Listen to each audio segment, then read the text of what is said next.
Elex desk, why do Dems prop up MAGA?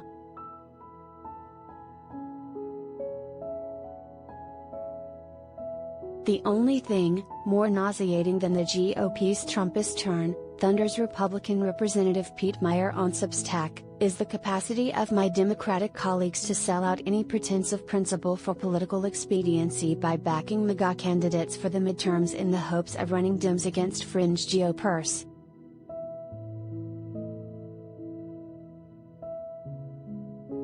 Dems are boosting his own Trumpy challenger.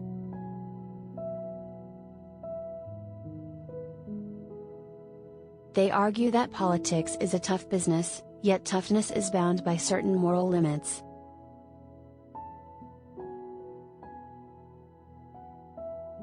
And while conventional wisdom dictates that these extreme candidates are less electable, with a historically unpopular president, and inflation at 40-year highs, less electable doesn't mean unelectable.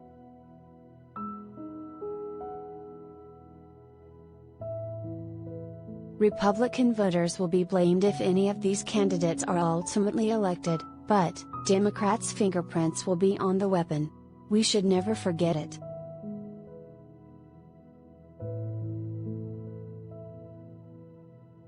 From the right, mansion hikes will hit everyone.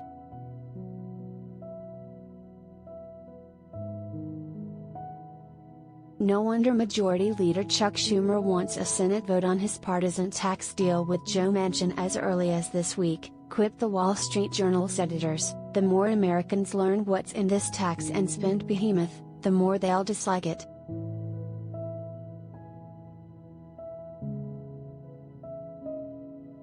The bill claims it'll curb inflation, but a key study found its impact on inflation is statistically indistinguishable from 0 through 2031.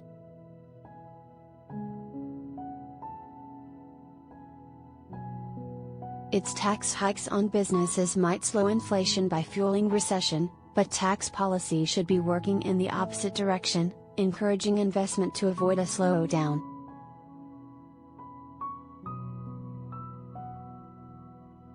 And many of the plan's tax hikes will hit those earning less than $400,000 a year, breaking President Biden's 2020 campaign promise. Indeed, they'll sock nearly every American.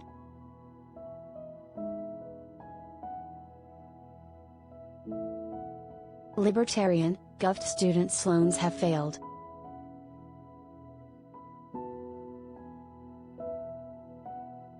When the federal direct student loan program began in 1994, the government figured it would generate $114 billion in revenue, yet it's now projected to cost $197 billion, a staggering difference of over $300 billion, with the public footing the bill, rails reasons Emma Camp.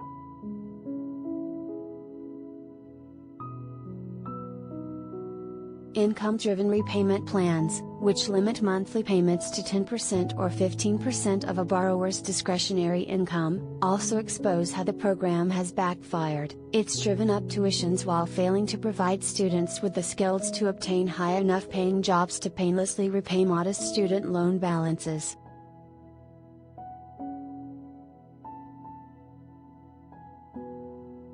The program's contribution to the dramatic increase in college tuition prices while falling short on a key goal is enough to raise concerns, but its cost overrun of hundreds of billions adds even more cause for alarm.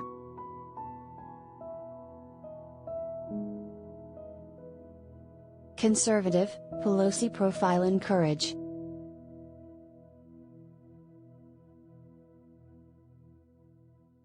The chances of the Chinese military shooting down Nancy Pelosi's plane if she goes to Taiwan are not high, but they are not zero, either, notes National Review's Jim Garrity.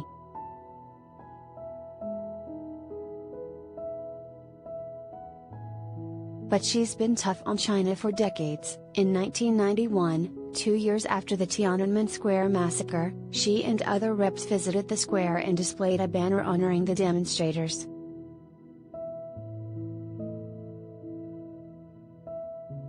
She also opposed the Clinton administration on granting Most Favored Nation status to Beijing in 1998.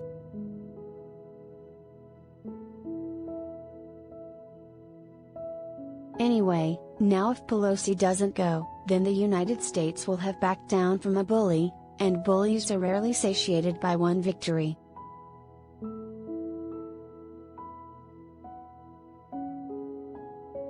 Ukraine Watch, Win the War There and Beyond.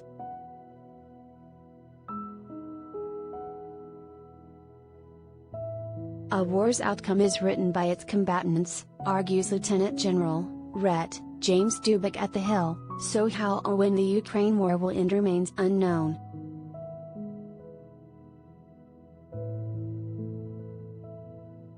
Some Western strategists are predicting that even with Allied help, the best outcome will be a stalemate, as Russia is larger and has more resources than Ukraine and can prevent Ukraine from winning.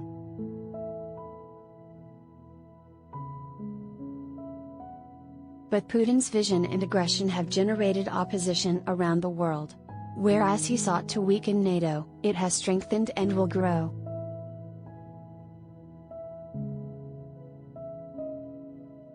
Indeed, the Ukraine war is actually being fought and waged at two levels, in Ukraine and beyond Ukraine, to prevent the kind of world in which force plays an increasing role.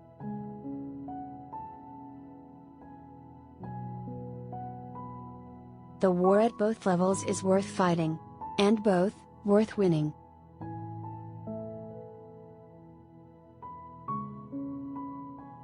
Compiled by the Post editorial board.